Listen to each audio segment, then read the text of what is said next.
movies at last. Looks like it, Aunt Mattie. Huh. What, Dad? Hello, son. Well, daughter, how was the moving picture tonight? Lovely. Mice, that's what it was. Just a lot of mice. There wasn't anybody killed in the whole thing. No, well, then I'll stick to these. These don't talk. And that big cluck Norman Maine was in the picture tonight. Never does anything but kiss a lot of girls. Norman Maine is one of the best actors in pictures. You and your movies, that's all you think about. You shouldn't be allowed to go to him at all if you're asking me. Too bad I was so busy in the kitchen. I didn't hear anybody asking you. Hello, Granny. Hello, darling. But of course, no one ever listens to me. They do if they're within 10 miles of you. Gadding around picture shows. House all cluttered up with movie magazines. And the other day, I caught her talking to a horse with a Swedish accent. Now, sis, we're only young once, you know. Ah, Hollywood.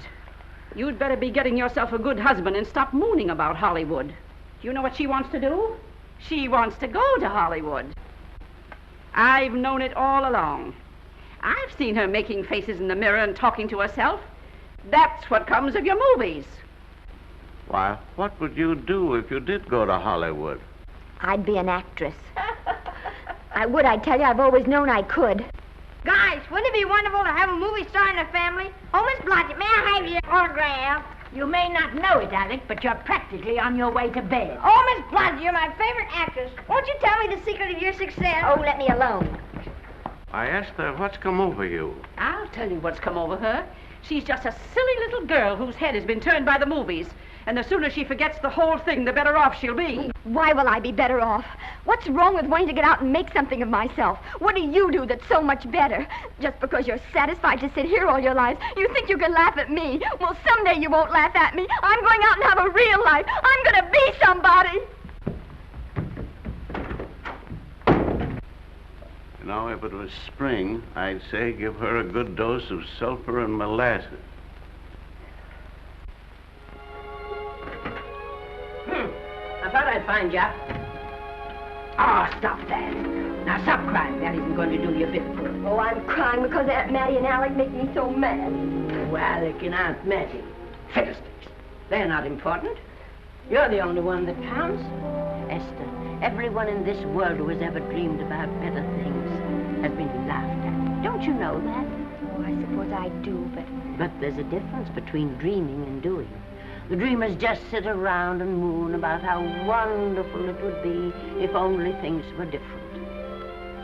And the years roll on and they grow old. And by they forget everything, even about their dreams. Oh, I don't want to be like that.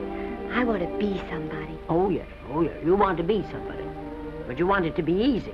Oh, you modern girls give me a pain. When I wanted something better, I came across those plains in a prairie schooner with your grandfather. Oh, everyone laughed at us as they did at all the other pioneers. They said this country would never be anything but a wilderness. We didn't believe that. We were going to make a new country. Besides, we wanted to see our dreams come true. Oh, Granny, it must have been wonderful. It was wonderful. But don't you think for one single minute that it was easy, Esther Blodgett? We burned in summer and we froze in winter. But we kept right on going and we didn't complain because we were doing what we wanted to do. Can you understand that? Yes, I can. Could you do it? Could you do it even if it broke your heart? Because remember, Esther, for every dream of yours you make come true, you'll pay the price in heartbreak. Oh, I know what I'm talking about. You may not believe it, but I was a young girl once. And a very pretty young girl. A lot prettier than you are. And I was in love with your grandfather. And when some Indian devil put a bullet through him, I felt as if it had gone right straight through my heart, too. But I remembered all he taught me, and I went right on. I buried him out there in that wilderness with my own hands. And I went right on that same day. And I kept right on going, even when your mother was born. Oh, Granny, I want to make it worthwhile.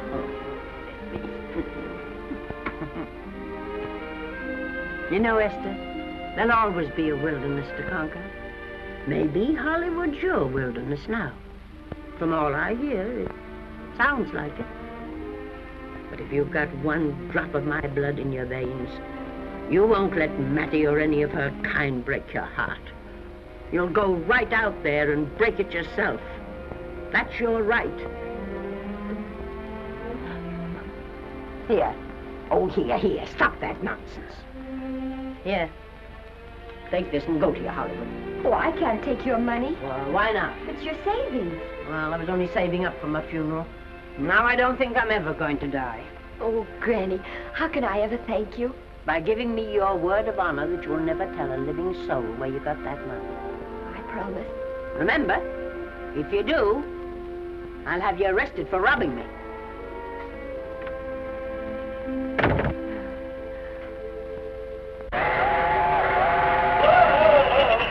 Here we are. I'll help you, Granny. Oh, I can make it, dear. Oh, nice. Cold. I kissed Dad goodbye. Just a little kiss. He didn't even wake up. I bet you didn't try that on your Aunt Mattie. Oh, Aunt Mattie. Think of her face when you tell her. I am thinking about it. I've waited for that chance for 30 years. Here she is, girl. Oh, thank you, Kirby. Good,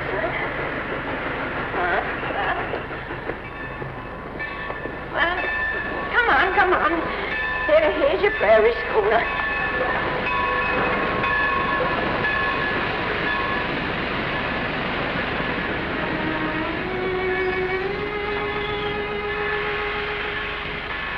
All aboard.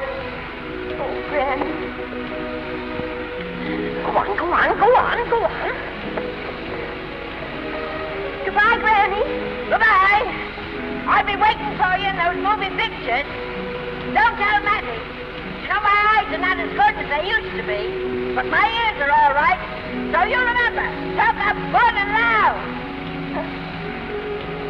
All aboard. Bye. Bye. Bye, Granny. Bye.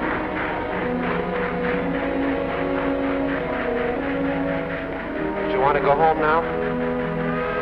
I don't want to, but I will.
Good afternoon. Day, week, or month? Well, it's a little hard to say. You see, I'm going into the movies. Well, you better take it for a week. It'll break your jump to Beverly Hills. Are all the studios really near here? All except Gaumont British. I suppose the best way to get a job is to go straight to the studios, isn't it? Mm-hmm. I haven't any illusions, you know. I'm perfectly willing to begin with a little bit of a part, or even as an extra. $6, please, in advance. Oh.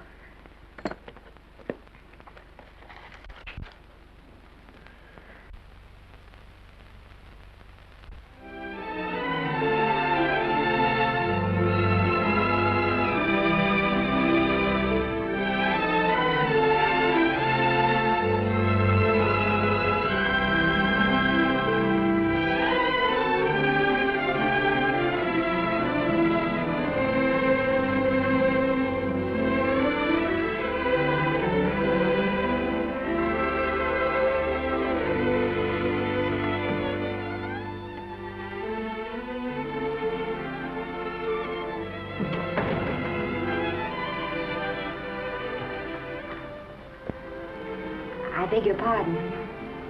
I'd like to register for extra work.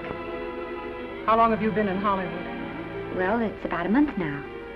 We haven't put anyone on our books for over 2 years. Come here. I'd like to show you something. Casting, try later, casting, try later, central, try later, central, casting. Every time you see one of those little lights flash, it's somebody asking for a job. Every time you hear them say, try later, it means there isn't any job. You can't keep the girls at the switchboard long. They go crazy. Every one of those little lights thought it was going to be a star. You still want to go in the movies?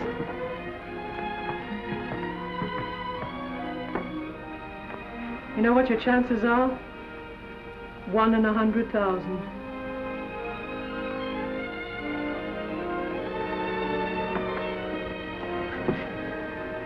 But maybe I'm that one.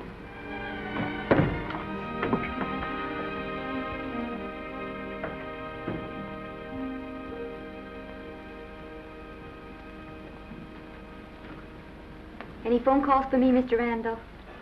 Oh, no. Jesse Lasky and Sammy Goldwyn must be writing letters instead. How's the luck today? There wasn't any. Maybe you don't go at it in the right way. Now take Danny McGuire here. He knows the ropes. Don't you, Danny? Sure, I've had him around my neck for years. Huh? What? Oh, Miss Blodgett. Danny McGuire, our new tenant. How do you do? Mr. McGuire is a big director. Oh, are you really?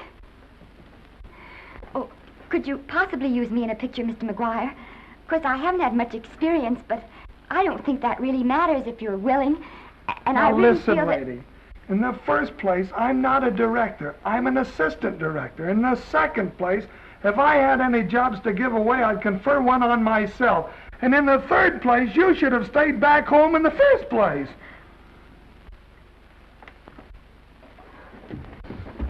Oh, now look what you've done.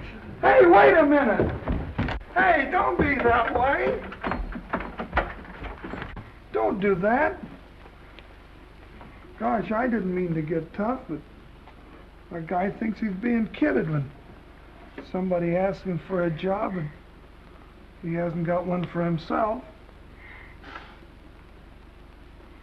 After all, I'm not a big enough shot to hurt your feelings. I'm sorry. It wasn't just that. It was a lot of things. Looking for a job every day and never getting any nearer to it. I guess I was beginning to get a little scared. I know. Lady, do I know. Well, there's only one thing to do for that feeling when you're tired and sunk and down to your last nickel. Come on and I'll buy you a drink. Well, it's not as bad as down to the last nickel. I've still got $11 left. $11? You're going to buy me a drink. Come on.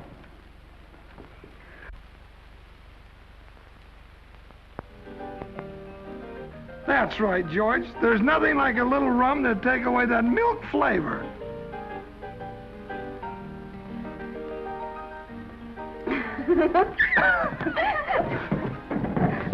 I beg your pardon. Certainly.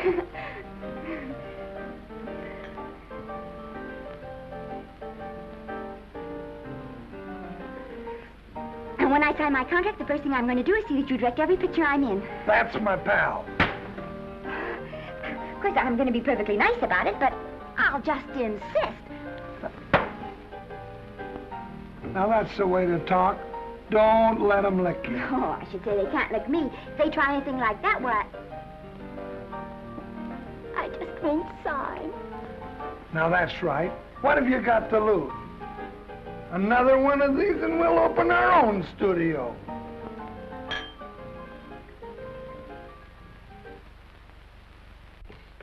Bill rendered $24. Past due. Remit without further delay. Me.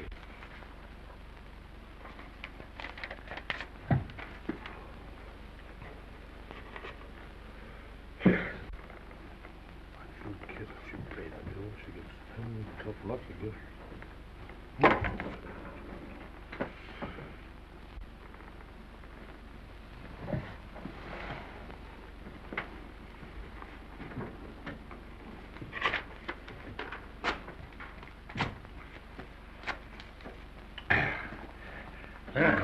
Fifth race. Tri-cap. Who's riding tri-cap?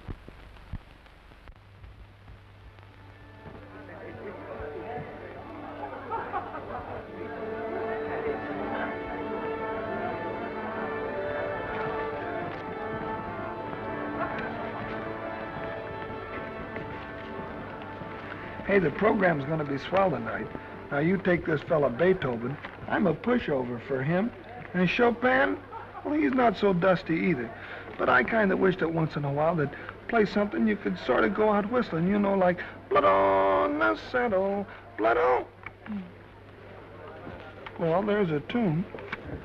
Hey, why don't you throw your hat in the air or something, can't you? This is a celebration. My job starts tomorrow. I know it does, and I think it's swell, Danny.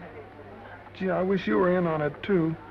But, oh, no, it would have to be a war picture. One of those big novelty numbers. A war picture without any beautiful women at the front. Oh, well, something will happen soon. Maybe. Why don't you go home, kid? Oh, Danny, I can't do that.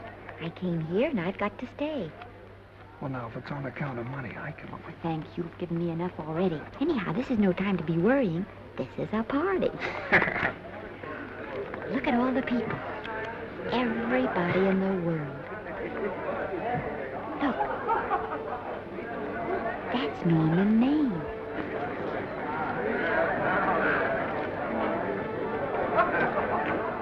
And he seems to have had that one extra cocktail.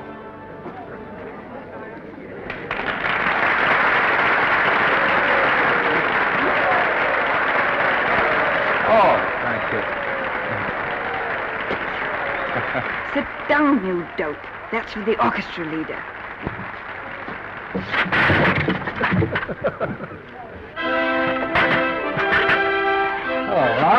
Hello, Norman.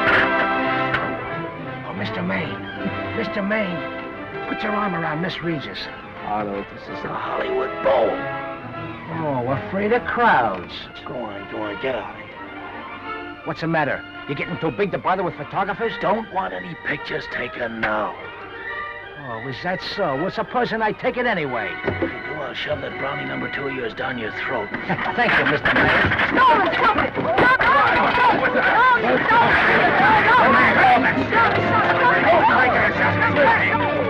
Take it easy, Mr. Mayor. Just calm down.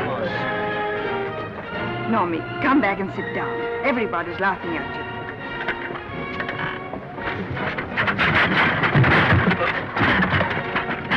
All right. Hi, Norman. Is he always like that? Well, I suppose he has to sleep sometime. Oh, and he's so wonderful on the screen.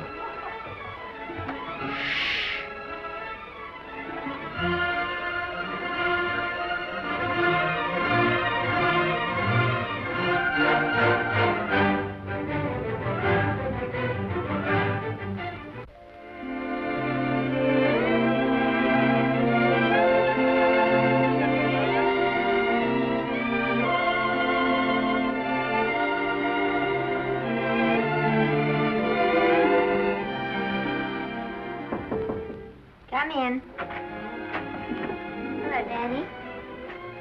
What's the matter? Well, believe it or not, I got a job for you. Danny, that's wonderful. When do I go to the studio? Well, you don't exactly go to the studio. Oh, it's on location. Well, it's not exactly on location. But of course, I haven't any makeup. Will you tell me what to get and sort of help me put it on? Well, you don't exactly need any makeup. You see, it's not really a picture job. It's being a waitress. Oh. Well, it's kind of a picture job if you look at it right.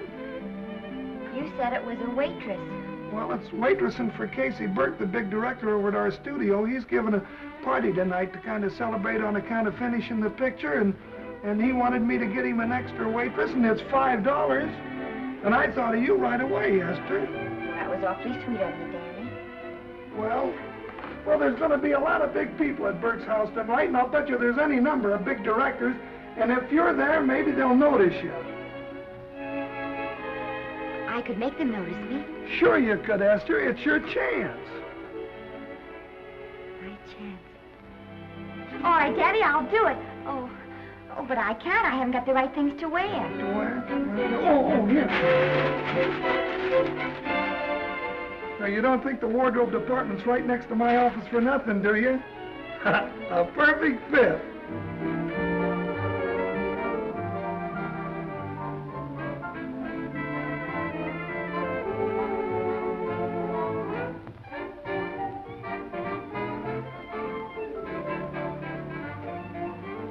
Did you get to the preview last night? I did.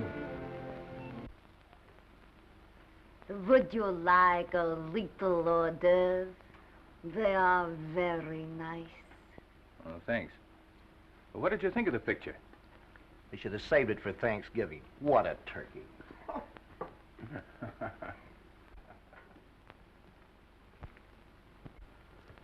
Will you have some hors d'oeuvre? You do like hors d'oeuvre, don't you? I don't think there's anything so enjoyable as hors d'oeuvre before supper, and these are rarely delightful.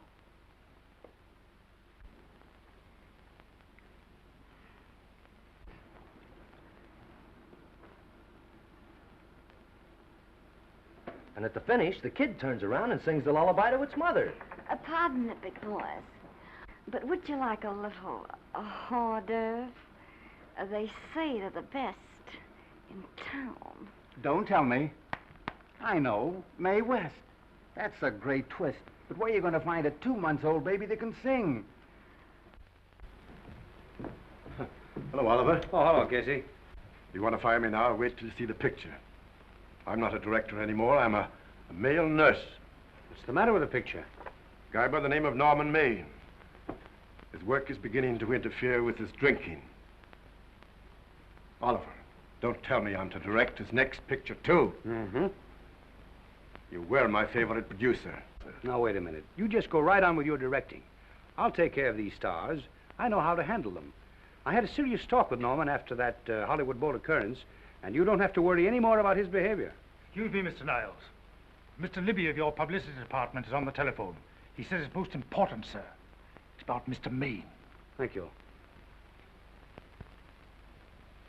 Oh, it's probably just some little thing. Of course, Oliver. I'll turn on the radio and see if they've called out the National Guard yet. Hello, Libby. What's the good word? Mr. Norman Maine, America's Prince Charming, was apprehended driving an ambulance down Wilshire Boulevard with a siren going full blast. He explained he was a tree surgeon on a maternity case. Well, will it be in the papers? No, it won't be in the papers. But that's a nice, expensive hobby of yours, keeping Mr. Maine's informal entertainments out of the public press. Oh, that's fine work, Libby. Try and see that no one gets to Norman. He's probably home sleeping it off. Oliver. Yeah. Why can't you forget those dopes at the studio for one night? Business, business all the time. I don't know what's going to become of you. Norman! Why didn't you call for me? Well, by darling, why didn't I call for you? In case you've forgotten, I was supposed to come here with you. Oh, that's all right. I got here without any trouble. The only reason I don't slap your face. Yes, darling, I know. Hello, John. Oh, hello, man. Well, what's the matter with Oliver? He looks as if he'd had bad news. Hello, Mary. What's the matter, old boy? Maybe I'm wrong. I guess I've been drinking too much lately. No, you ought to cut it down. It's bad stuff. Scotch and soda.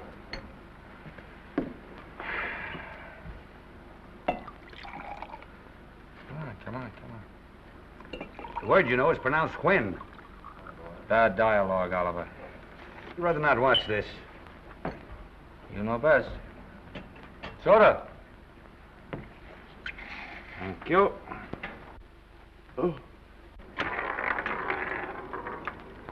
Go ahead and say it. I've got it coming to me. Don't make it tougher on me, Norman. I don't want to stand here and preach, but take a look at my side of it. I'm trying to make pictures with you. I know. Costs are going up and the grosses are going down. No, it isn't that. I've made lots of money with you, and I can afford to take a loss. But I hate to see you going the way of so many others. Why don't you get Lloyd's to insure you against me? You can't get insurance against a man forgetting who he is. You're a great star, Norman, but there's nobody so big that he can afford to have people refuse to work with him. Who doesn't want to work with me? You... Quiet. Listen, I know plenty of people who do. Yes, and so do I. But your real friends can't stand seeing you start to fall apart. What do you mean by that? The first signs are always the same. Not being able to remember your lines. Cameraman struggling to cover your hangovers. And all because you have to have a good time. Every day and every night. Listen, I've warned you for a long time, Okay, Norman. Oliver, you're a swell guy. You won't lose any money on me. I'll promise you that. I'll be ready for the curtains when the time comes. When it does, here's my epitaph. And now I think I'll have a little drink. Scotch and soda.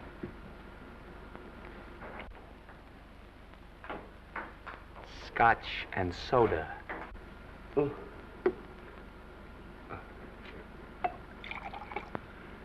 Come on.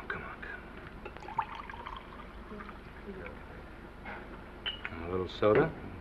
Caviar? No, thank you. Yes, pardon me. Ah, lovely. No, I mean the caviar. Mm-hmm. No, don't go away. I'm starving. Really. Which would you take? Well, I don't know. Don't you know? Oh, I don't know either. It's hard to choose. Well, I think I'll take caviar. Mr. Maine doesn't care for any more. Do you know me? No. No, Normie doesn't care for any more. I think I shall get very drunk indeed.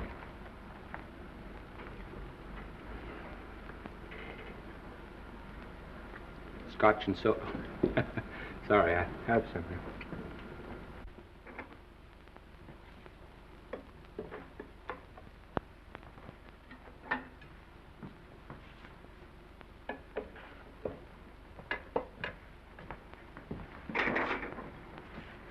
Oh.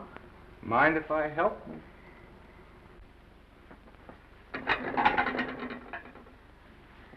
Won't they miss you?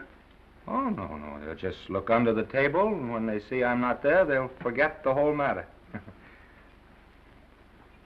Hey, what's your name? Esther Blodgett. My name's Maine. I know. You do?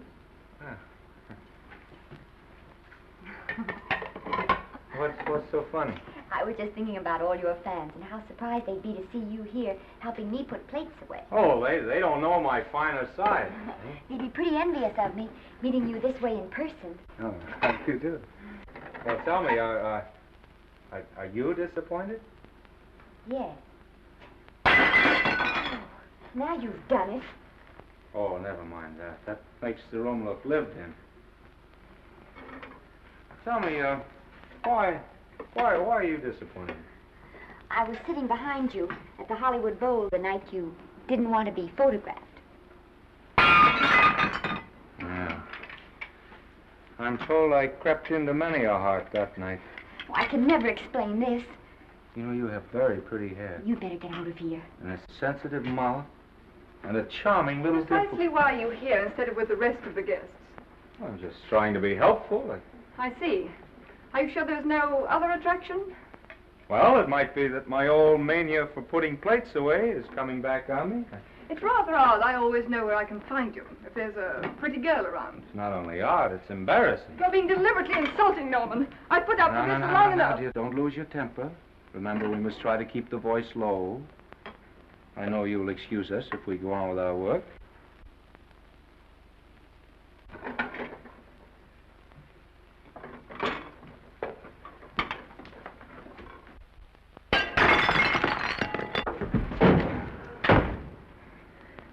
Now see what you've done.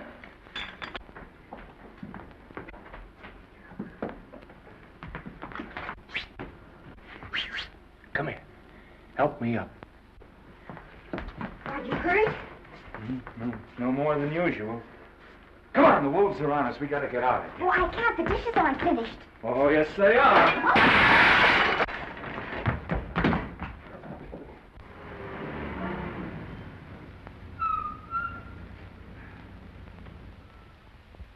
Well, I bet I know what you're going to say now. What? Good night. Good night, and thanks. Hey, wait a minute. Hey, you realize that all I found out about you is that you're foolish enough to want to go into pictures? But why is it foolish? Look at you. Yeah, that's what I mean. No, I'd rather like to go into this matter a little more thoroughly. Oh, that's awfully nice of you. So why don't we go on up to my place and talk it over? Oh, no. Thank you very much, but I really must say good night. Good night. But you're not angry. No. I'm hungry. Well, why don't you go and get something to eat? Good night, Miss Blodgett. Good night, Mr. Maine. Wait a minute. Peter, the least I can do is to see you to your door. Will I see you again?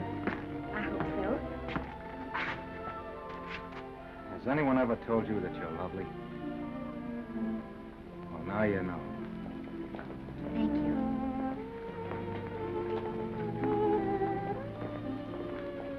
This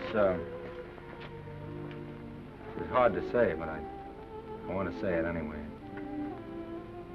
You know, on the screen, in private life, you know.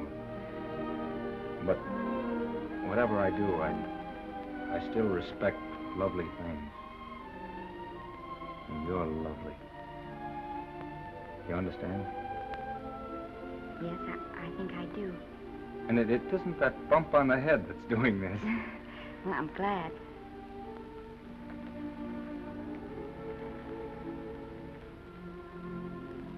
Good night.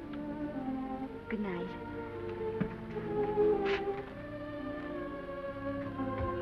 Hey! Do you mind if I take just one more look?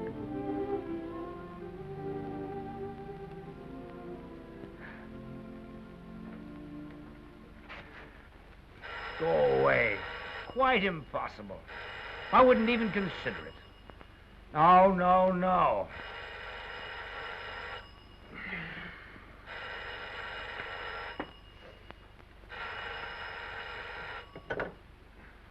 Hello?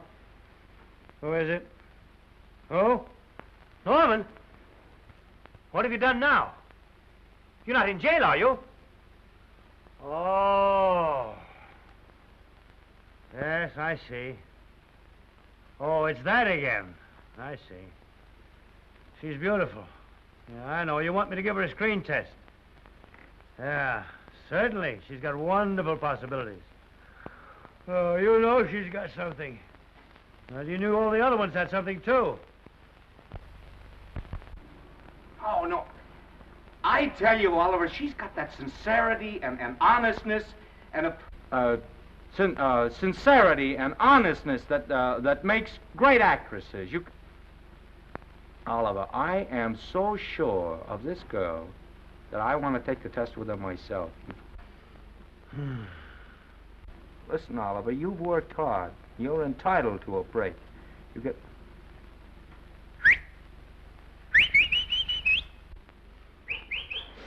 Yes, I heard you. Anything. Yes. Yes. Yeah. Oliver, look, you try to get a little sleep now, old man. Right. All right, boy. Good night. Let's go. Now tell us.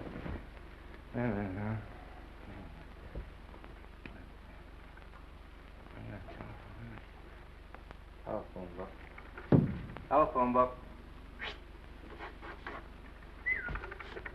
What is a telephone book? Hey, Olive, telephone book.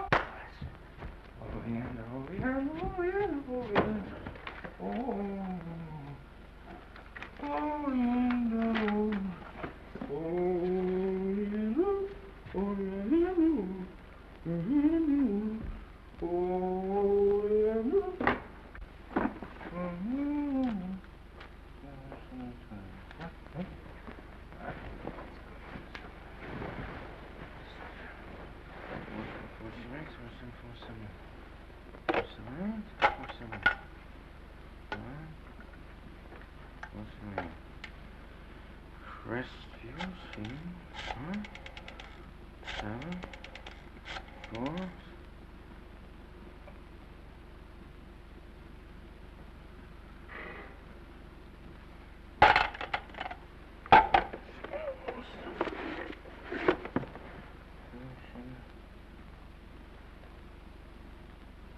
Yes?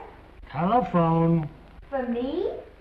Some drunk trying to be funny says he's Norman Maine. Oh, thanks. I'll be right down. And Miss Blodgett, would you give him a message for me?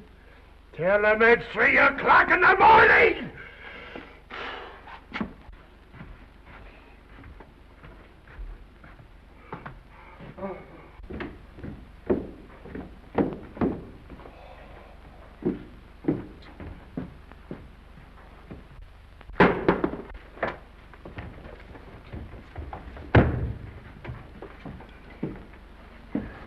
Hello? What? Oh. Oh. Oh. Oh, yes. I'll be there. Oh, thank you.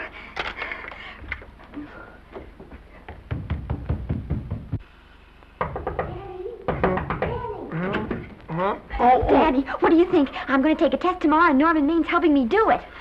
I'm taking one, too. Garble's assisting me.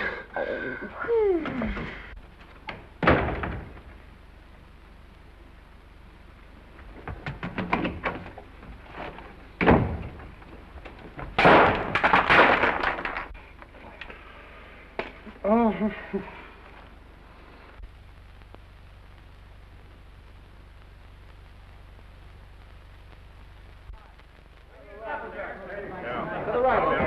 Move that gobo in. Put a silk on that broad. No, the Yankee. Is this light too hot for you, Haley? Okay, but cut down on your backlight. Put a double on that 90. Bring it down a little. That's it.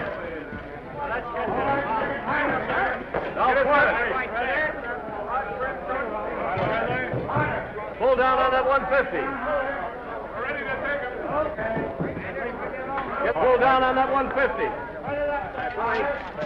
Okay. Come here and get this thing. Run it here. Run it.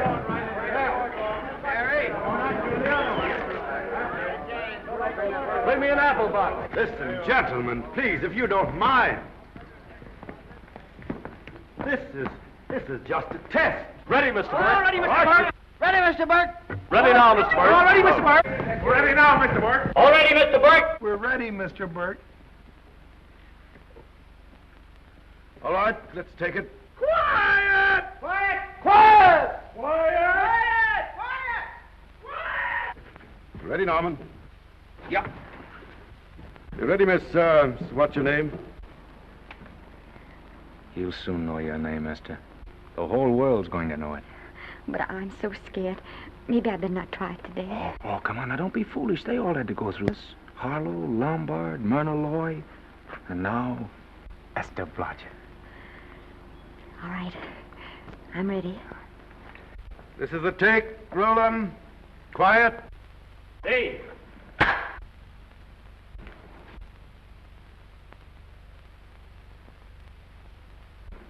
I may as well tell you that my whole organization thinks I've gone a little nuts to sign you. Well, maybe they're right. I've been nuts before. You see, all the experts seem to think that your type is a little mild for present-day taste. But I rather believe that tastes change, like eyebrows. And I think that also, like eyebrows, tastes are going back to the natural. You look like a nice girl. I think I'm going to like you. That's not important. I think the public will like you. That is important. Oh, yes. I see what you mean. I mean, I know it is. Only don't think it's going to be easy. Nothing you really want is ever given away free. You have to pay for it. And usually with your heart. Someone else told me that once. But you still have to work it out for yourself. Oh, well, all this is just a long way of saying, I'm glad you're with us and good luck to you. And now I'm going to turn you over to our demon press agent, Libby. Don't let him frighten you. He has a heart of gold, only harder. And for the love of Pete, learn to close your mouth and keep it closed, even in your love scenes.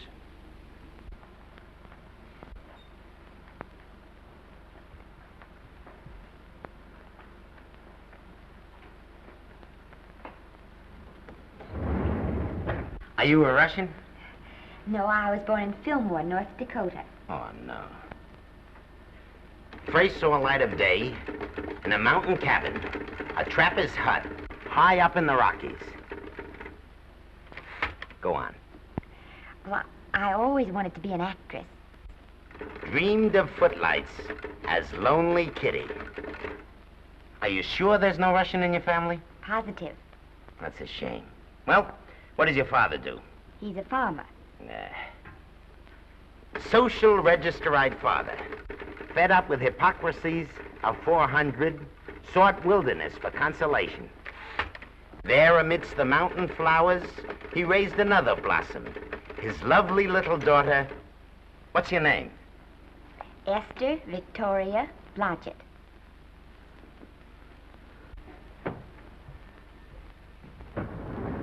Greatly appreciating your attention in this matter, very truly. Do you know what her name is? Esther Victoria Blodgett. Hey, we'll have to do something about that right away. Esther Victoria Blodgett. Well, that Blodgett's definitely out. Let's see, Esther Victoria, Vicky. How about Vicky? Oh, I think that's terribly cute. Let's see, Vicky. Vicky what? Vicky, pronounced Vicky. See, Esther, Besta, Sesta, Desta, Festa. Oh, that's very pretty. Jester, Hester, Desta, Lester. Vicky Lester. Oh, I like that. Say it. Vicky Lester. Say it again. Vicky Lester. Say it again. Vicky Lester. Say it. Vicky Lester. Say Vicky Lester. Vicky Lester. Vicky Lester. Vicky Lester. Vicky Lester. Flash. Oliver Niles Studio discovers new starlet, a Cinderella of the Rockies. Her name is Vicky Lester. Those who have peeked tell me she couldn't be more divoon. The face of an angel and such natural talents. Her voice is a symphony. Her very walk, they tell me, is enough to drive men mad. Not that way. Get the lead out of your feet. Lift them up.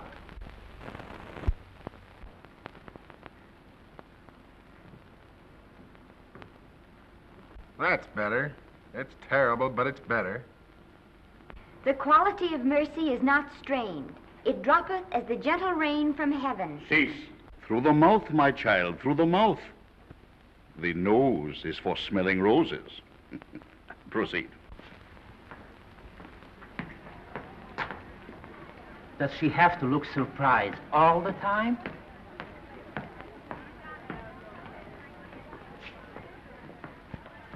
Anyway, it's just a rough sketch. Pretty small mouth, eh? Oh, well. Give her that Crawford smear.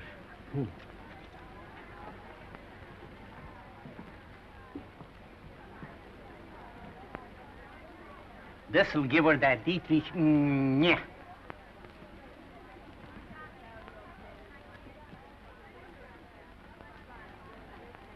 We're on the wrong track. She still looks surprised.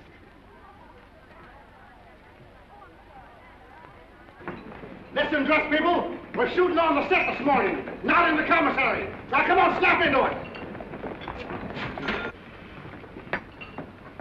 Acme Trucking Company? No. Mr. Smith is not in.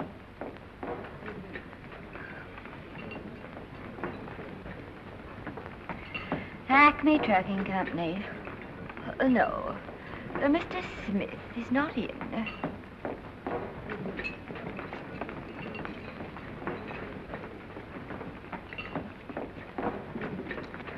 Good morning. What can I bring you, Mr. Maine? That just shows how long you've been here. Neighbor, bless you.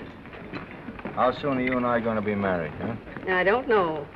You'll have to ask my mother.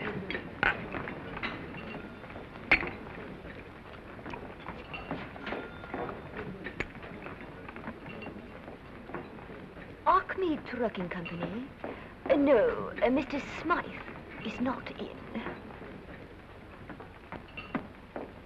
Acme Trucking Company? No, Mr. Smith is not in. Acme? No, Smith ain't in.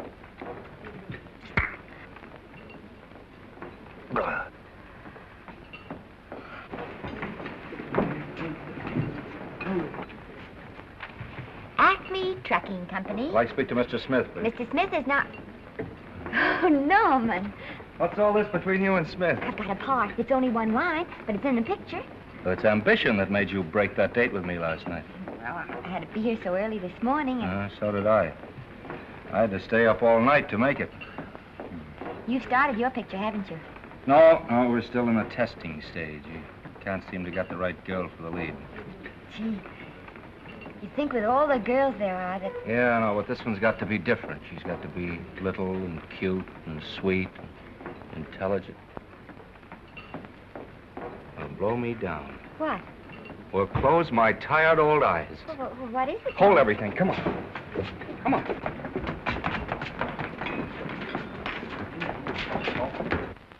And you've been through the whole casting directory. I'll work day and night, Mr. Niles. And I'll work with her, Oliver. And I can be mean or nasty or anything you want, Mr. Niles. If she clicks, Oliver, you've got a star overnight. Okay.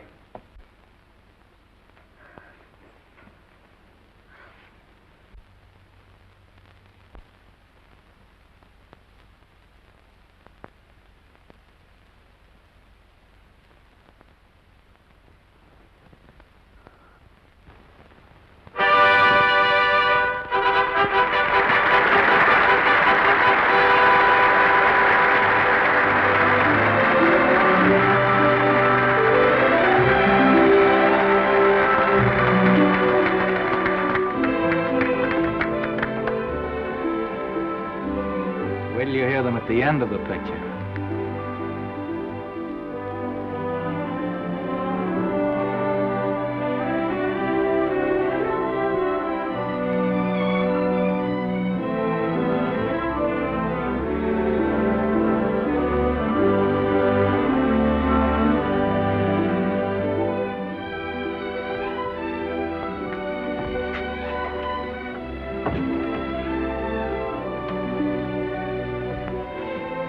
Do you think we were noticed? By no one. They're much too busy playing at croquet.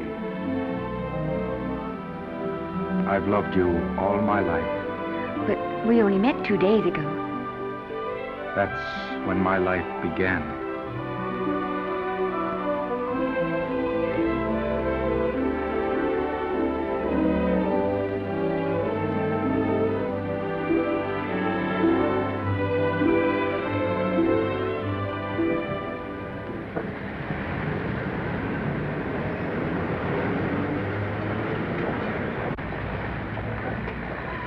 she cute? You know, I think she's the same type I am, don't you? I think she's sweet. Well, it's Vicki Lester's picture, all right.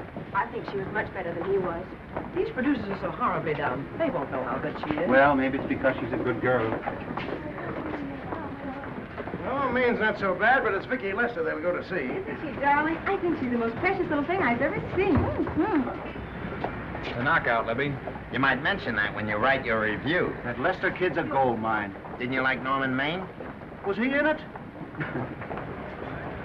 Libby, I'm afraid we have another hit. Huh? It's in the bag, neatly tied up with beautiful pink ribbons. Say, where are Norman and Vicki? I don't know. I thought you had them. I wish they'd come. We're having a party at the Trocadero. Isn't it thrilling running away from people? Norman, it's so exciting, So new. A star is born. Come on, run.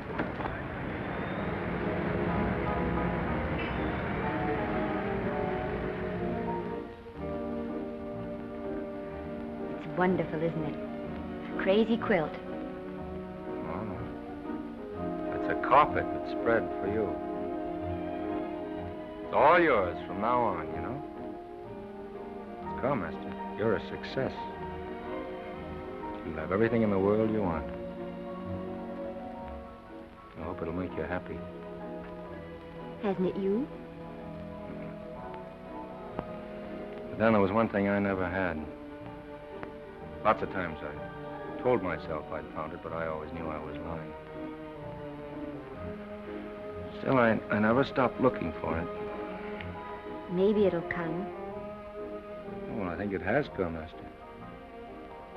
I only wish it went too late. Oh, but it's not too late. Oh, you can't throw away your life the way I've thrown away mine and have anything left that's good enough. No. You can. Norman, you can. You mustn't tell me that, Esther. I'm so afraid that I'll believe it.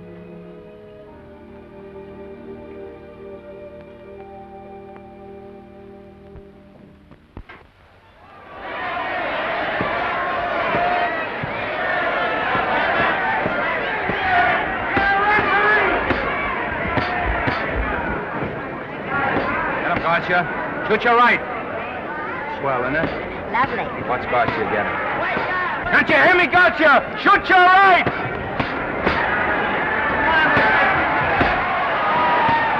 Get down! Gotcha got him! Gotcha got him! He did, didn't he? Yeah, but he'll be up, though. You like it? Sure I do. You like me? Sure I do. Ooh, that reminds me. Will you marry me? No, thank you. Come on, Gotcha, finish him. Why won't you marry him? Well, you're not dependable. Hey, shoot your right! Throw away your money. Break him up in there, break him up. Drink so much. Well, suppose I quit drinking. Yes? Come on, Gotcha, shoot the right in there, the right! Suppose I save my money. Yes? There he goes, let him have it! Suppose I became absolutely dependable on all occasions. Yes?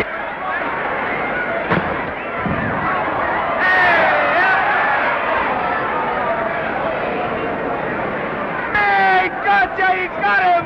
He's got him! He certainly did.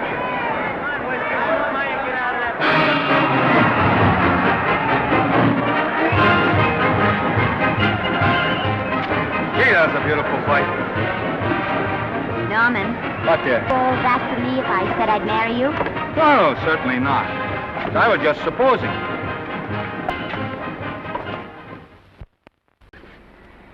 We're going to be married. Guess I didn't read that line right. I'll try it again. We are going to be married. Both of us. Yeah, to each other. What do you think of that? Well, when? Where? Well, we thought we'd elope in the conventional manner. What's the matter? It's trying to decide whether it's good for the studio. Is it? It is. And bless you, my children. When's it going to happen? Oh, we thought we'd just sneak out sometime. We're not telling anyone but you. Listen to this. The screen's ideal romance blossomed into breathtaking reality today when Vicki Lester and Norman Maine, America's dream lovers, slipped quietly through the portals of holy matrimony. How does it sound? Horrible. But you see, we're going to elope. Sure you are. It'll be the biggest elopement this town ever saw. We'll get a tie-up with the Army, have you escorted all the way down to Yuma by 20 of their new bombing planes. Is he going with us? Don't you think we can work this thing out better alone? No sense in bothering the happy couple with all the details. I'll see to it that you get a carbon copy of the whole layout. I can hardly wait. I'm sorry we didn't realize that we were in the way. While you're settling the details, you don't mind if I take this woman out and buy her a ring, do you? Sure, go ahead. We want everything legal. That's a charming match. A nice girl like Vicky. And public nuisance #1. Now, wait a minute, Libby. Norman's all right. And if you'll pardon my pointing, Vicky's business is her own. It doesn't require any comments. I wasn't making any comments. I just said it was a rotten shame. So go ahead and plan the elopement. Oh, that elopement stuff is out. You can't get any scope in that. We're going to have a wedding. Where'll we have it? Customary place, I believe, is a church. Nah, it's been done. This has got to be something big. The beach. I can visualize it. The bridesmaids in bathing suits. 20,000 Santa Monica school children spelling out the word love. It's a novelty, but is it big enough? Why not the city hall? A police escort of every motorcycle cop in town. Sirens screaming, confetti pouring out of buildings like the Lindbergh reception in New York, only on a big scale. What's the matter? Isn't it big enough? And now if any man can show just cause why these two may not be lawfully joined together, let him now speak or else hereafter forever hold his peace. Do you, Alfred Henkel, take this woman as your lawful wedded wife? Will you love, comfort, honor, and keep her in sickness and health as long as you both shall live? I will. Do you, I beg your pardon. Do you, Esther Blodgett, take this man as your lawful wedded husband? Will you obey, serve, love, honor, and keep him in sickness and health as long as you both shall live? I will. Place the ring on her finger. Hurry, please. Now, by virtues of the power invested in me as Justice of the Peace of San Bardo Township, County of Los Angeles, I pronounce you man and wife.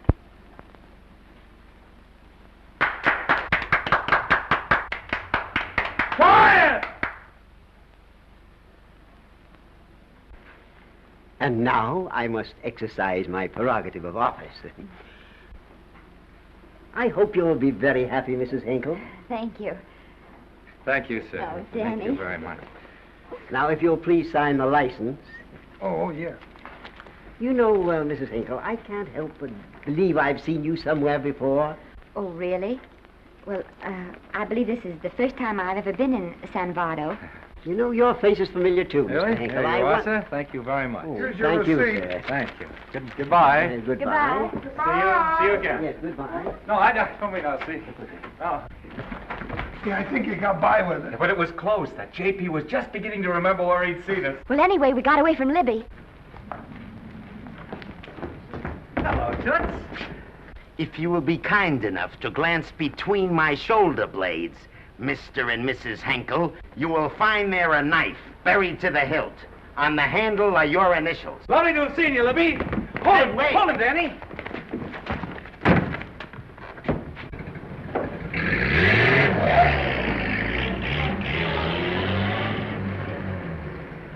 There go a couple of rats I raised from mice. Well, they got a right to get married, haven't they? I haven't got any right to double-cross the public, and I haven't done it yet. Hey! People versus Porky Washington, who is charged with violating Section 600. Young man, you're in contempt of court. Operator, get me the Los Angeles Tribune. I've a good mind to put you under arrest. Wait till I make the score. You wait, too. Tribune, give me the city desk. Johnny, this is Matt Libby. I got a flash for you. Norman Maine and Vicky Lester were married at 2:30 this afternoon. Vicky Lester? Court recess.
Wahoo! Hey, wahoo. I don't want to sound immodest, but I think I've stripped a gear. Well, sit down, won't you, and let's get acquainted. We'll probably be seeing quite a bit of each other from now on. Well, might just as well break the ice now as later.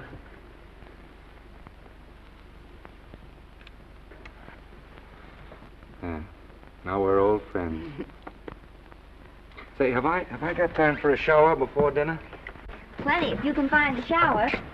I never can remember where that thing is. Does it pull out or slide under? Here, I think I can find it. No, it's the linen closet. Here it is. Nice work.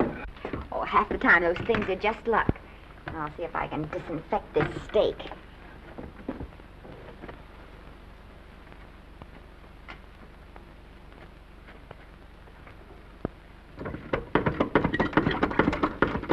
Esther, there's no soap. Here. Thank you. Oh, and Esther. Yes, dear? I'll need a washcloth.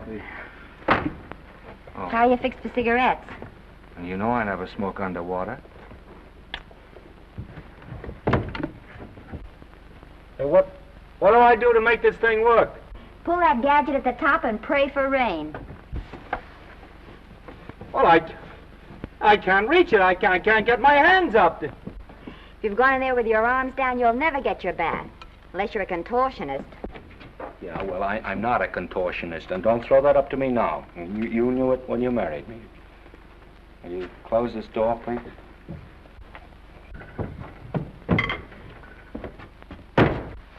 Thank you.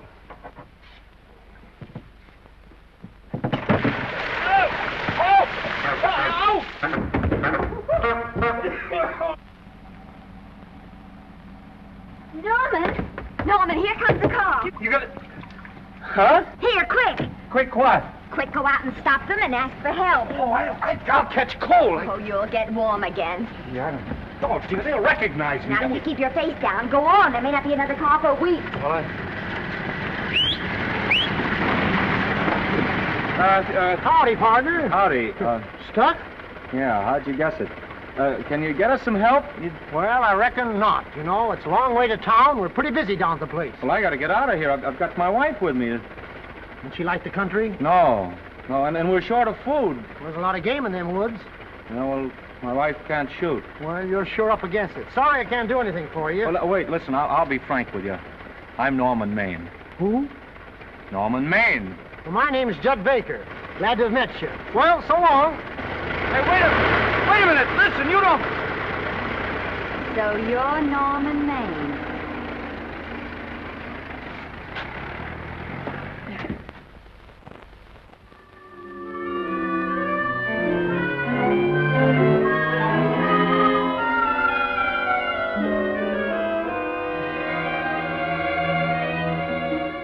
I got my prestige to look out for. I'm supposed to be the best publicity man in the racket, and they laugh themselves sick when I even try to get a decent mention of Maine. Yes, I know how sensitive you are, Libby, and I don't like to see your feelings hurt. Thanks, boss. Now, Vicky, there's a dish for free space. But if Maine swam across the Pacific, the papers would keep it a secret. Well, the exhibitors don't like him, the critics don't like him, the public don't like him, and I don't like him. Who likes him?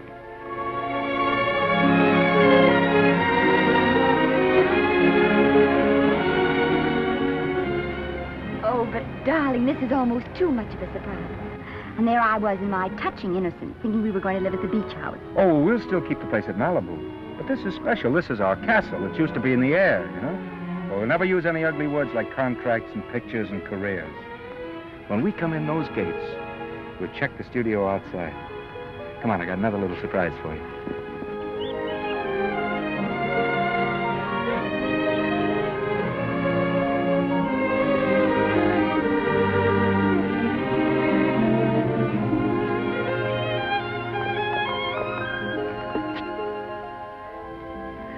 Oh, Norman, it's lovely. So are you lovely. The whole world's lovely. Hey, hold it!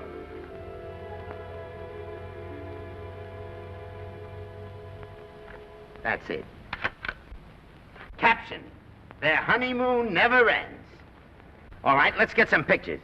Now, if the bride will sit here and the groom stand behind her, we'll have something unique. Now let's go after something different. You sit down and she'll stand up. Pretty radical, isn't it? Yeah, but in a nice way. Okay, Otto, fire. Caption, their honeymoon begins anew. Ah, the producer. Caption, their honeymoon ceases abruptly. Hello, Oliver, glad to see you. No, I'm glad you're back. Thank you. Vicky, how well you're looking. Hello, Oliver. Am I interrupting? Yes, thank you. Just want a couple more pictures. That's enough of both of them. What they're asking for is exclusives of Miss Lester. Alone. Oh, I see. Well, come on, Oliver, let you and me get exclusive. See you later, Vicky. Oh, don't worry, Otto. My camera smashing days are over. Yeah. They ain't your only days that are over. Oh, hold that, Miss Lester. Gorgeous. Well, Oliver, how's the dividend situation? Very pleasant. I think we'll show $2 million on the next quarter. Oh, good.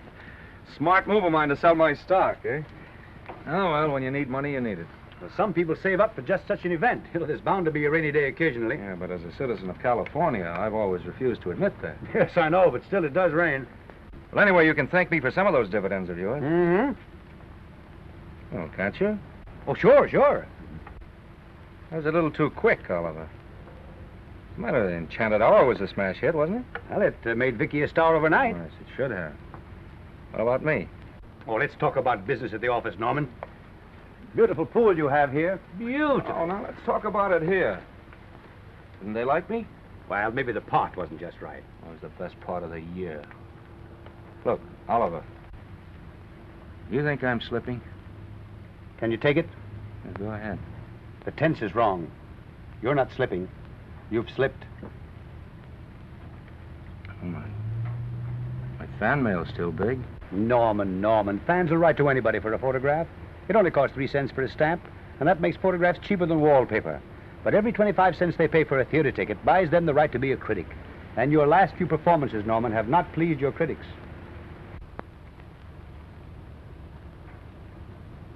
You remember I told you I'd be ready for the curtains when the time came?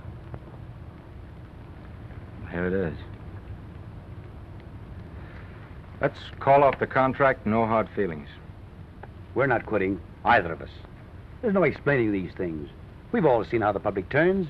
Maybe we can turn them back. I've got a swell script lined up for you.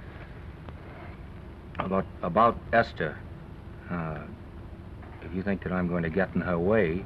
Well, as a matter of fact, as it happens, there's no part in this story for her. I'd more or less planned to star her in a picture of her own, with that young Pemberton opposite her. He's coming along nicely. Good for young Pemberton. All right, Oliver. We'll make a try at it. Let's hope it's not too late.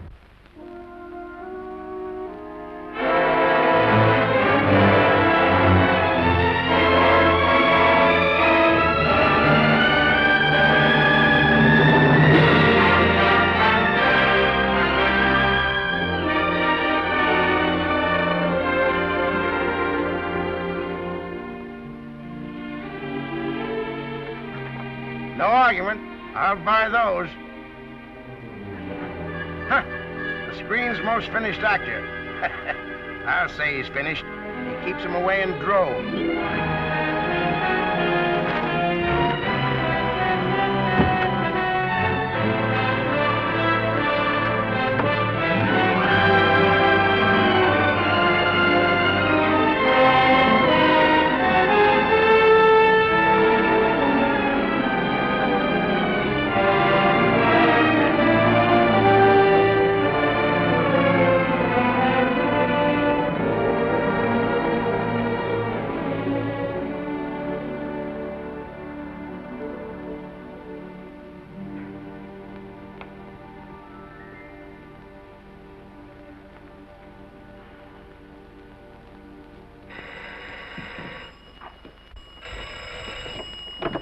Hello?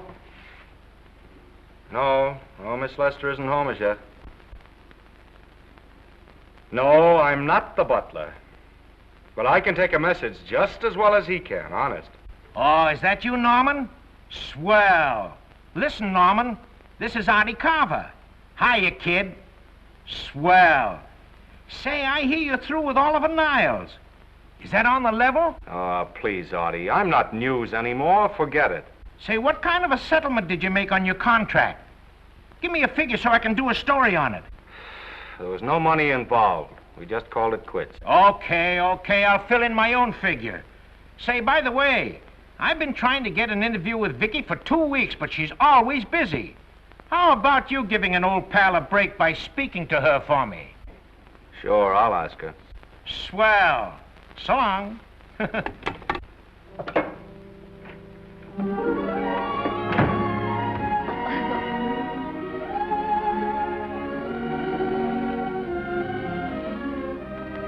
I didn't mean to be late, darling, but Casey wanted All right. You're here now. What's new today? Nothing. Haven't been out of the house. Let's go somewhere tonight. No. You're tired. We'll stay in. I'm not tired, really. Oh, yes, you are. You've got a hard day ahead of you. Anyway, I see so little of you, I'd like to have you to myself. Oh, but it's the servants' night out. We haven't any Yes, we have. I fixed a little snack with my own lily white hands. I'm learning to cook in my spare time. Then I think I'll marry you. Oh, I get it. You want to make an honest cook of me, huh? Comes in on wheels in this joint.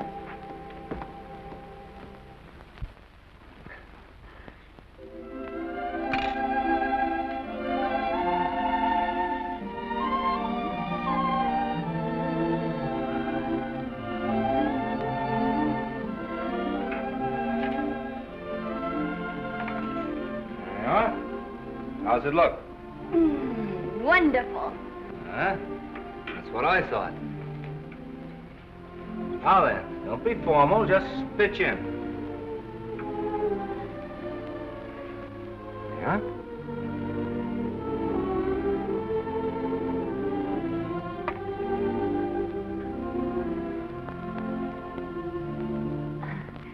I'm afraid my mouth's not quite big enough. I'll measure it next time and make them to size. A little hard to lift, too. In fact, I think I'll take those measurements right now.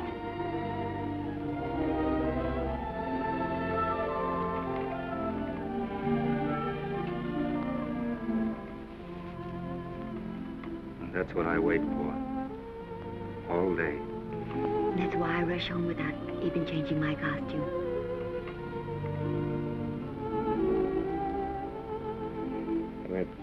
We're forgetting that we're hungry. Would you like a sandwich? Thank you. I still have a little work on this one.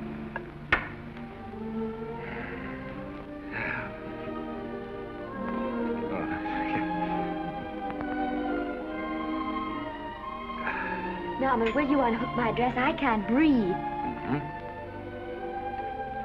You know, all the time I thought it was the kiss that made you breathless. A lot of hooks, hmm? Uh-huh. Why don't you have a zipper? That's a good idea. You got it? Yes.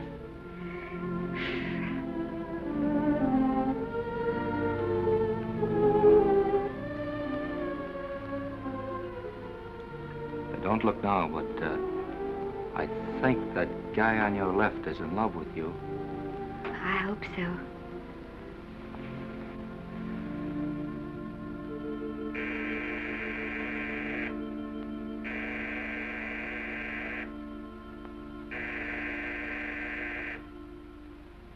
It's the doorbell. Is it? Maybe they'll go away. Oh, I never do at a time like this. Here. Just a minute, dear. I'll be right back.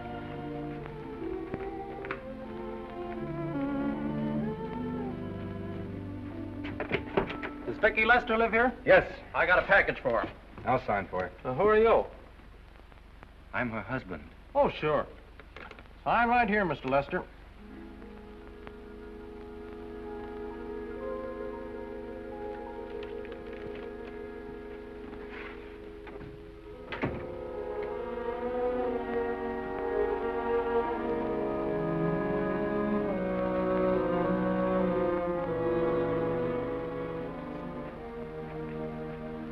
Package for you. Oh, by the way, I forgot to tell you, they want you for a benefit to Shrine Auditorium next Wednesday night. I told them I'd ask you. And, Oh, darling, I don't want to hear about that now. Well, you better wait till I finish before I forget them all. The Academy dinner secretary phoned. She wants to know if you want a table reserved for you. Oh, yes, Artie Carver called and asked if I'd use my influence with you to get him an interview. I told him I'd try. That was all, I think. Oh, Norman, let's don't talk about those things now. We're forgetting the wonderful food you prepared. Well, I'm not very hungry now. I think I'll fix me a little drink, But, Norm...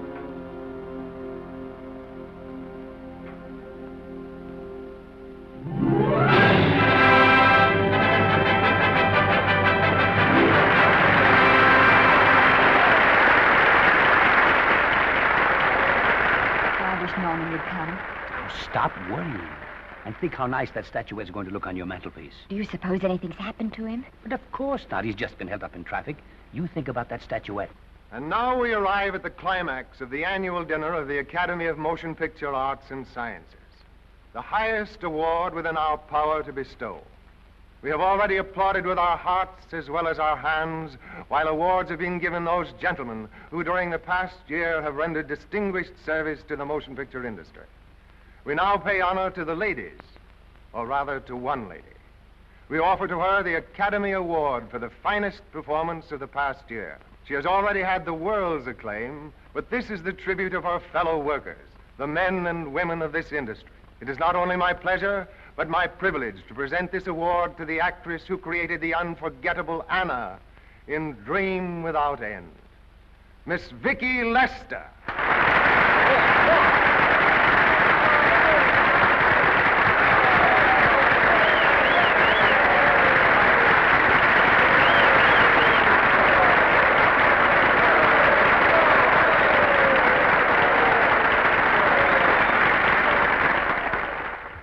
What more can we say, Miss Lester? This says it all for us.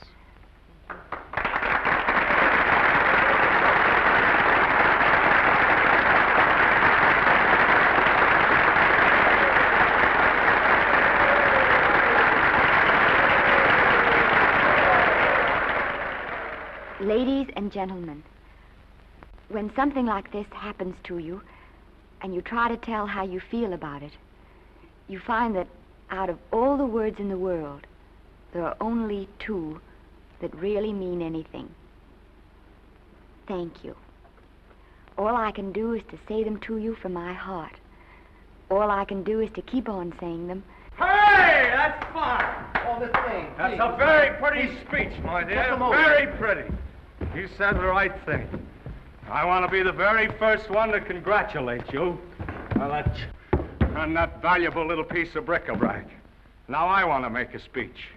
Gentlemen of the Academy and fellow suckers, I got one of those once for a best performance. They don't mean a thing. People get them every year.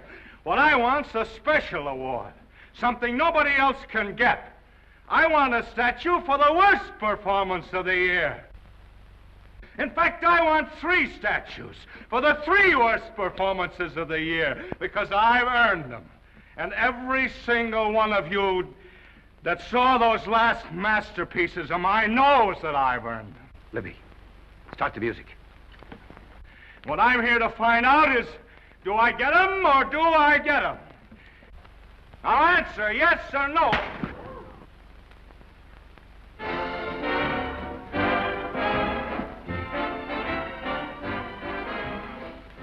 Norman, darling, let's go and sit down.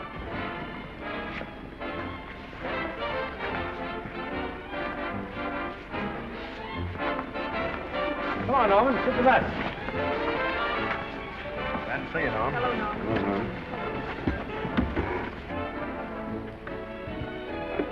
Well, Norman, how are you? Hi, Oliver. My dear, do let me congratulate you. You must be terribly proud and happy tonight. Thank you.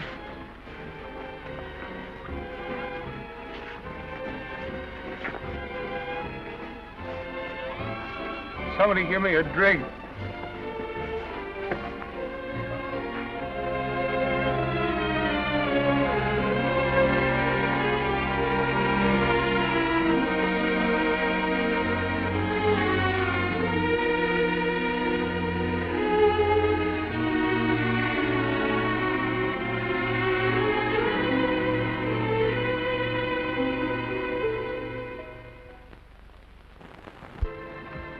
Oliver, it's nice of you to come to my dressing room. Vicky, how are you? I've missed you. Everyone's missed you. Have a nice trip. Well, a 3-month tour of the theater circuit scarcely comes under the head of pleasure.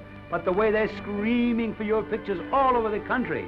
Miss Lester, if I may talk shop, you are a knockout. Thank you. It's good to hear that. You've been crying. A little. How's Norman?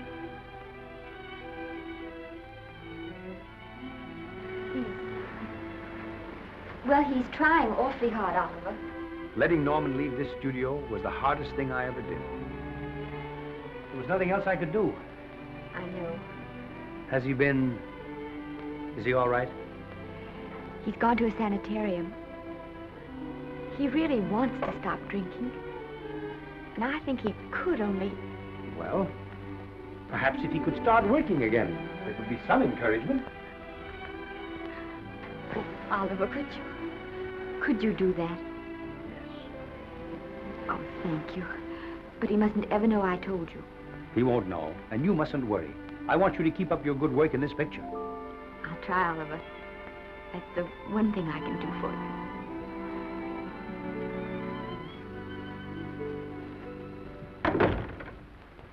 If you'll just sit here, Mr. Niles, I'll have Mr. Maine brought down. Thank you.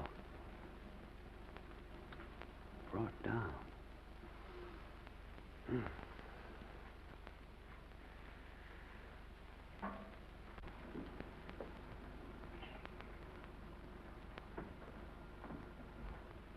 Hello, Oliver.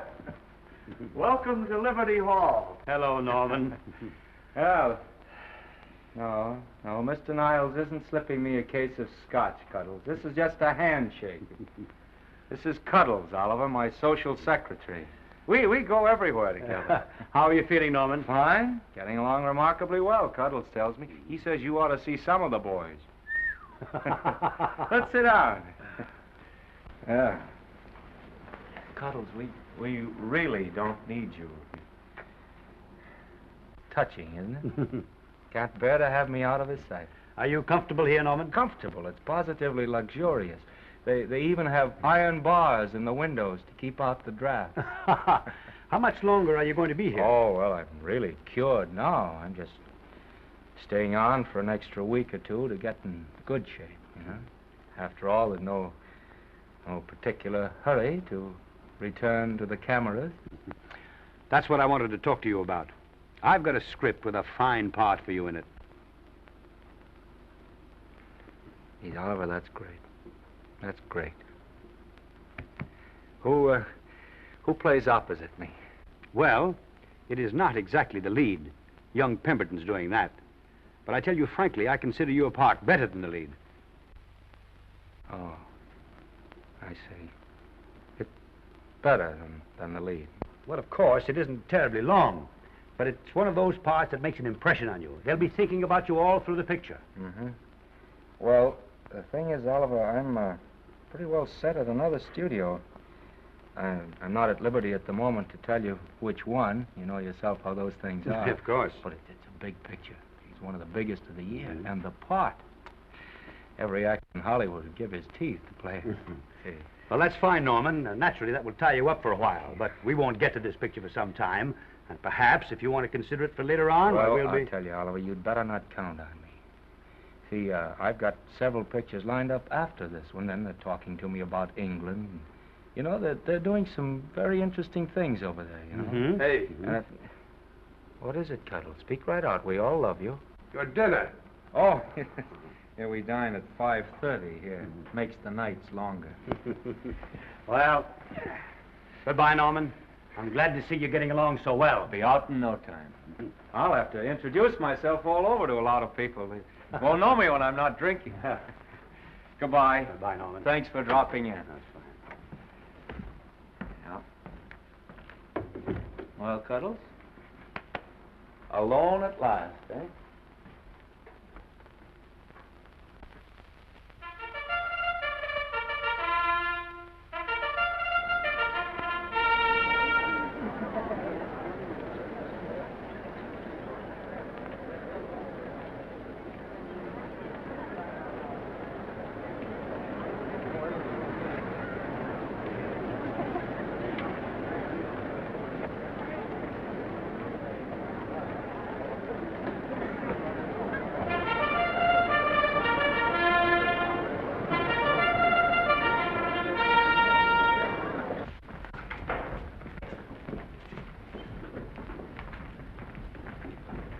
Bert? Sam? How are you, Marion? Oh, hello. Hello. Hello, Normie. Glad to see you. How I hate to run into these has-beens. They give me the creeps. Me too. He was good while he had it. And he had it quite a while. Hello? Hello, Mr. Maine. I haven't seen you in a long time. Oh, I've been resting. Ginger ale, please. Ginger ale and what? Ginger ale and ginger ale. A new leaf? A whole new book. Thank you. Scotch straight. Hello, Libby. Why, it's Mr. America of yesteryear. Do they let you wander about now without a keeper? Oh, sure. I'm a trustee now. Didn't expect to find you at Santa Anita. What do they do with the actors while you're away? Oh, they cut them into slices and fry them with eggs.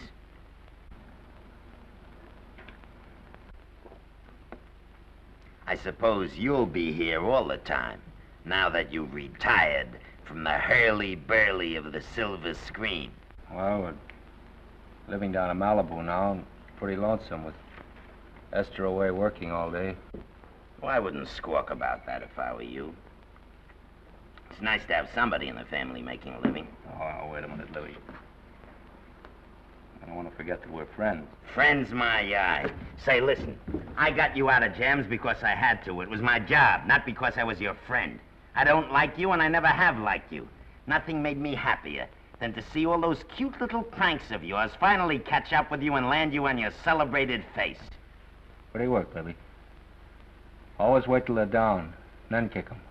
I don't feel sorry for you. You fixed yourself nice and comfortable. You can live off your wife now. She'll buy you drinks and put up with you even though nobody else will. We're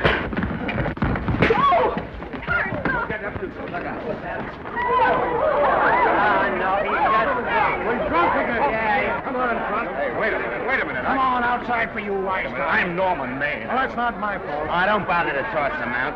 He's harmless. All right, Mr. Libby, if you say so. Sure, let him go. What can he do? He can't fight any better than he can act.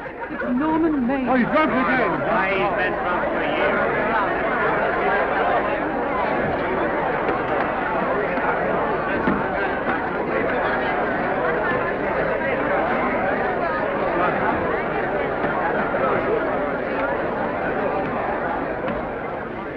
Give me a scotch. Double.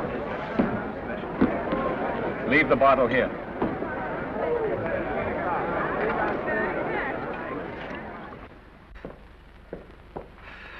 Vicky, you'll be ill. Why don't you try to get a little sleep?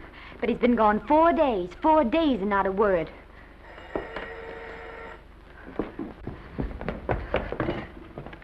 Oliver, I can't. I just can't. Hello? No, this is Oliver Niles speaking. What? Where? Thank you. What is it? Nothing, nothing. Oliver, tell me. He's in the night court. He's been arrested on a drunk charge. Now, he's all right. He isn't hurt. I'm going right down and get him out. I'm going with you. Vicky, it isn't any place for you, and if it gets in the papers, What do there'll I be... care about the papers? I'm going with you.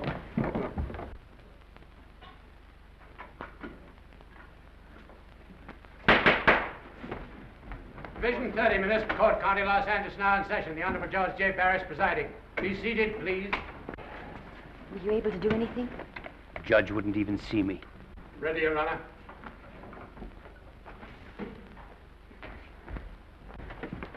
I want to advise you that you're entitled to be represented by counsel, to be confronted by the witnesses that may testify against you, to compel witnesses to attend on your behalf to a public and speedy trial by the court or by a jury, and the right to be admitted to bail. Call the first 5. Gregory, Bales, Kane, Rodriguez, Johnson. Come on, boys, step in. Go ahead. Move along. William Gregory. Yes. Plain drunk, picked up at 5th in town. Asleep in the gutter. 14 similar offenses in the past 6 months. Still at it, Gregory. How do you plead? I don't feel so good. I didn't ask you how you feel. I asked you how you plead. Guilty, I guess. When did you get out the last time? Just before Christmas. Well, I'm sorry you'll have to miss New Year's, but you'll be out in time for Washington's birthday, 60 days. Milton Rails.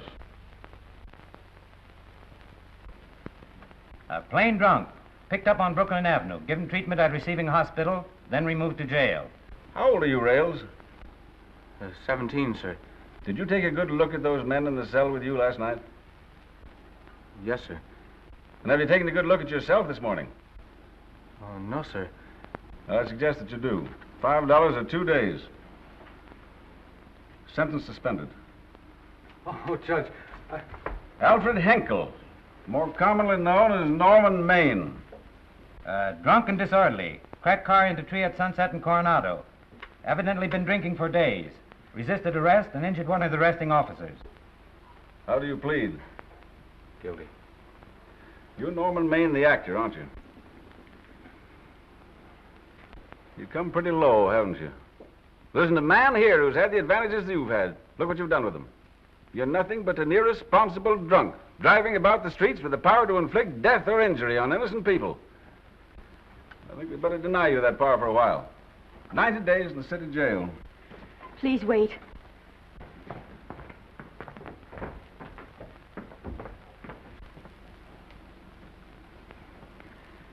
I'm his wife. Yes, I recognize you, Miss Lester. Please, Judge.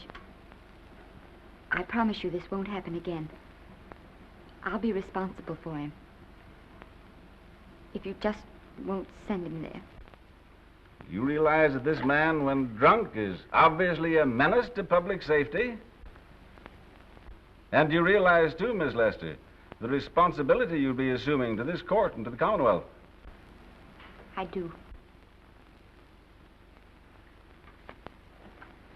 Sentence suspended.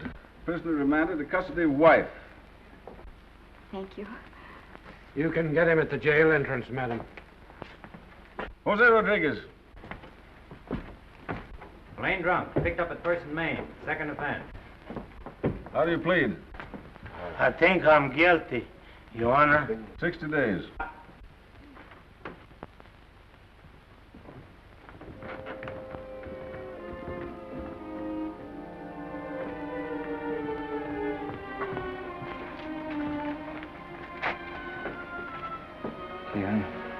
I'm so tired. Hold it, Mr. Maine, for picture. Oh, no. What about a statement for the press? Oh, no, please.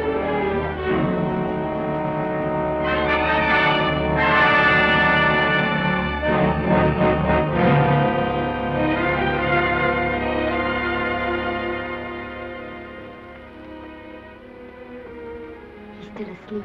He's been asleep nearly all day. It's the best thing for him. It's awful to see this happen to someone you love. And know in your heart that it can't get any better. I only know that all I can do now is stay with him and try to help him. So will I. And between us, we'll take care of him. You're very fond of him, aren't you, Oliver? And I'm very fond of both of them. Then I know you'll understand what I have to tell you. And after what happened last night, I think you already know what it is. I can't do any more pictures. I'm going away for good with Norman. But you can't do that, Vicky. You're at the very peak of your success, and you've worked so hard to achieve it. That's what's been wrong. Oh, I've thought it all out. Maybe if I hadn't been away from him so much, last night and what went before, it wouldn't have happened. Oh, I know it's too late to think about that now, but it may not be too late to go away with him and start over somewhere. It's your life you're giving up, Vicky. so I can try to give Norman back his. Can you honestly tell me I'm wrong to do it? No, Vicky. I cannot honestly tell you that.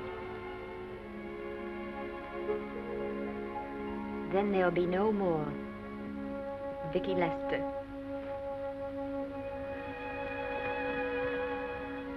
Come on, walk to the door with me.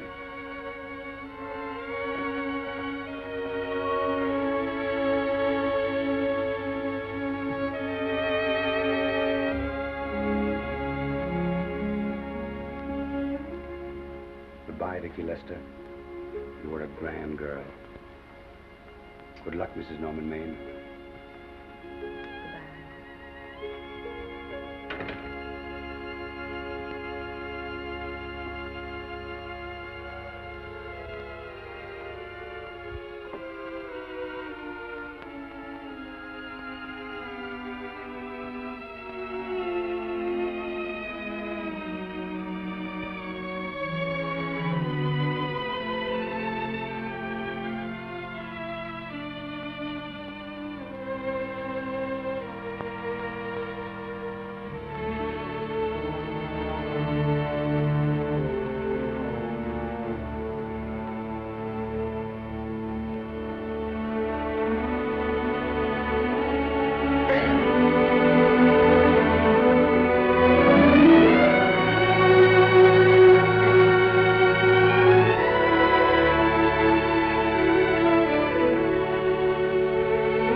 Darling,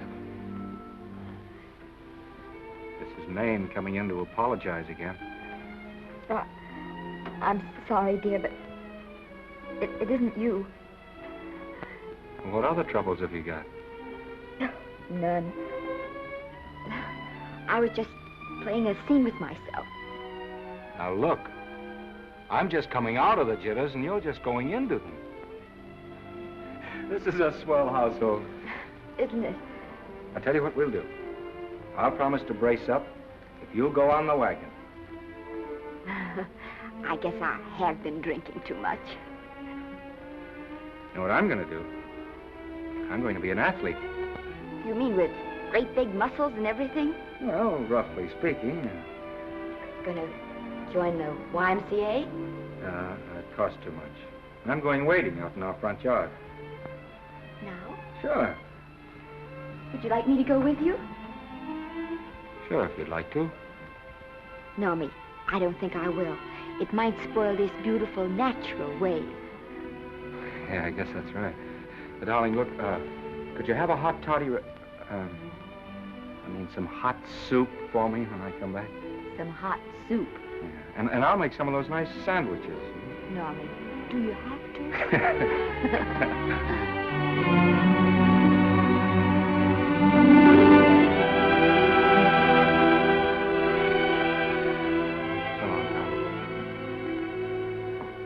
Now, don't stay in too long.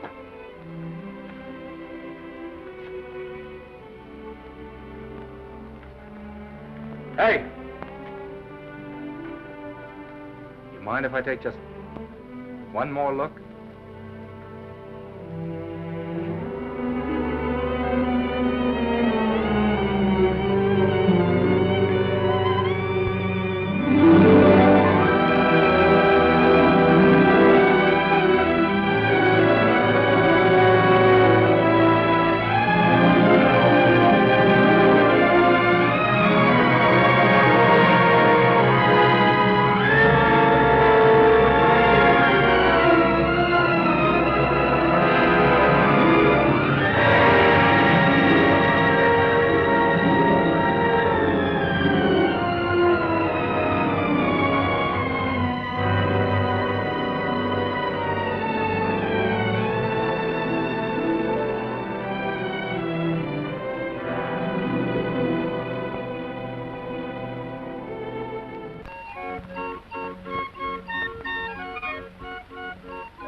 first drink of water he had in 20 years. And then he had to get it by accident. Pardon me. How do you wire congratulations to the Pacific Ocean?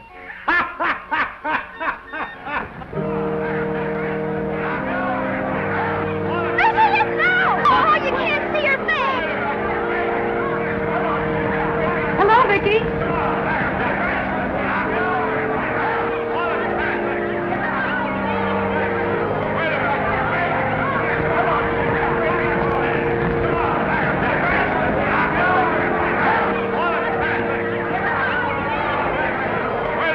Can't you? Come on, Vicky, let's see your face. Vicky, will you sign my book for me? Write Mrs. Norman May. Don't you care, Vicky? You get over it. Stand back, can't you?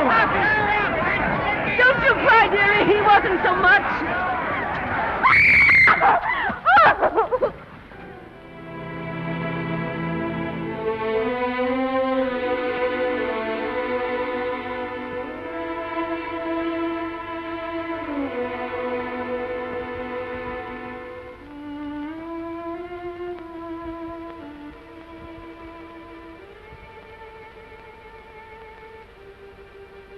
Do you mind if I take just one more look?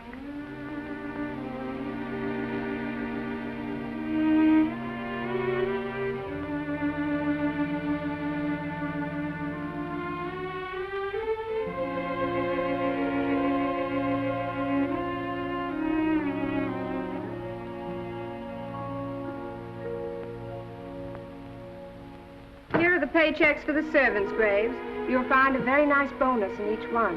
Miss Lester asked me to thank you for your kindness and service. If there's anything I can do for the little lady, I should be glad to do it. She would appreciate your attending to the closing of the Beverly Hills house. Put down those trunks. Put it down, I say. Well, where is she? In the bedroom. Who are you? Oh, I'm her grandmother.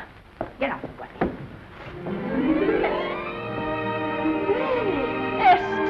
Granny, darling. Oh, I'm so glad to see you. What made you come? Oh, I know when I'm needed. Now get out of here. Go on, get out of here, all of you. I want to talk to my granddaughter alone. I came just as quickly as I could. But I'm going home. I sent you a wire yesterday.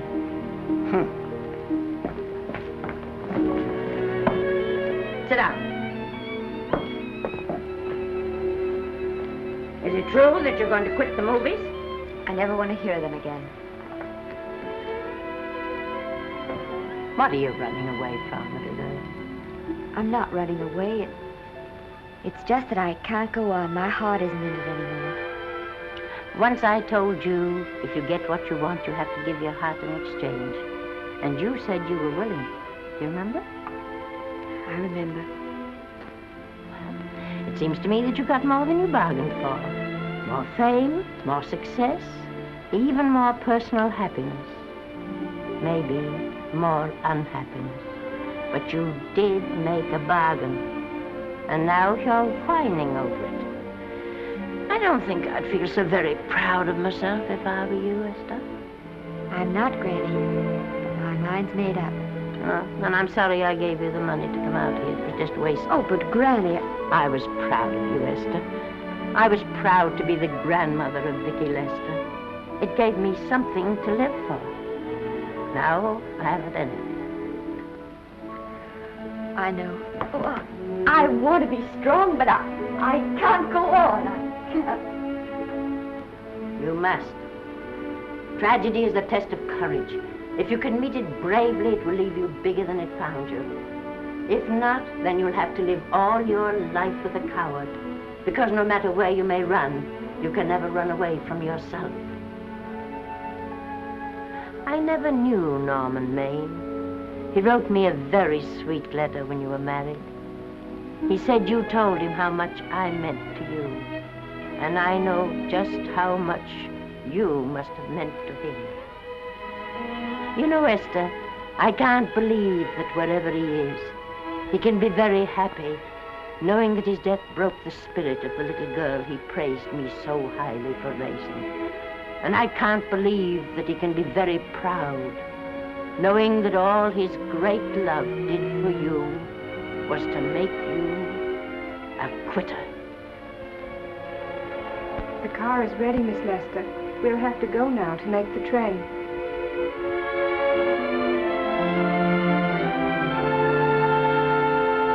Put the car back in the garage.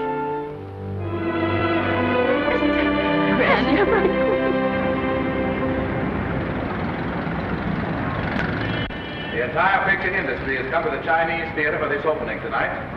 It has come to pay tribute to a great star on her long-awaited return to the screen in what has been called her greatest performance. It has come to pay tribute to the girl herself. The girl who has won the heart of Hollywood. The girl who has won the heart of the world. Miss Vicki Lester. And if I'm not mistaken, Miss Lester's car has just driven up. Yes, it is she.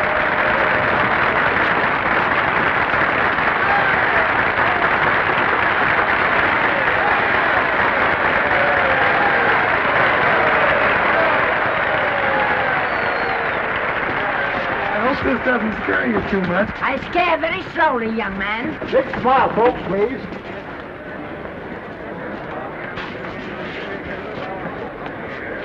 They'll have your mug, I mean your face, plastered across half the papers in the country tomorrow. How do I look? Oh, you look swell. You're a liar, but I like you. And here's Miss Lester's grandmother. Won't you say a few words to the radio audience, please? Say something, Letty. You know, we've got a thing like that back home where they all listen in on, but we call it a party line.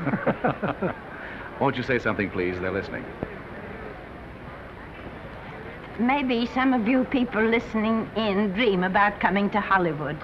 And maybe some of you get pretty discouraged. Well, when you do, you just think about me. It took me over 60 years to get here, but here I am. And here I mean to stay. Thank you very much.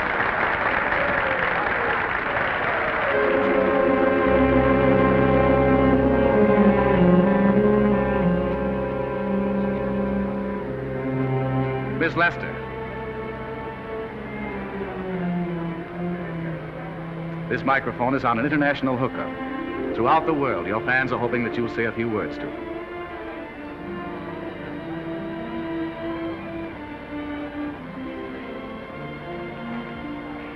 Hello, everybody. This is Mrs. Norman Maine.